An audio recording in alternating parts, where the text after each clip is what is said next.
Is Curtis Blaydes, who has only lost to Francis Ngannou twice, the best dark horse contender at heavyweight right now? My first gut reaction when I was reading the question earlier, I was like, no. And then I was like, what?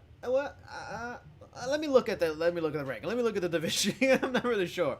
And then looking at it, he probably is, because, outside of Ngannou, we're going dark horse. So we're probably going like number 3 and back and stuff like that in terms of the rankings.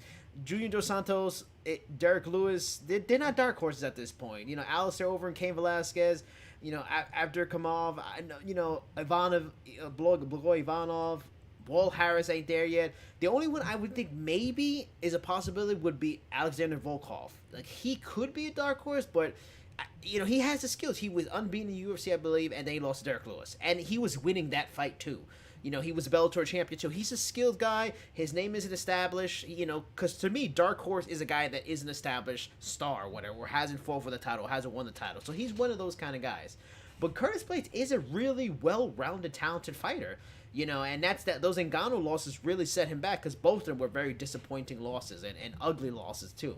They weren't close decisions and stuff like that. So he's a good fighter. His grappling is fantastic for the heavyweight division. His striking has really come along. He's just a good fighter. And if we're going dark horse, yeah, I would. If he can get one big win, if he can go fight a Dos Santos, or maybe a Derek Lewis, or get that marquee win, he could probably really jump right into the conversation. But there's a whole lot of stuff that's got to get cleared up with DC Stipe 3, and what happens with Francis Ngannou first. Yeah, those losses to Francis Ngannou, I think, put him out of the dark horse category to me, because I think at this point it's clear Francis Ngannou should be the number 1 contender. And the only thing that would stop that would be either Jones deciding to move up, or DC Stipe 3 taking place.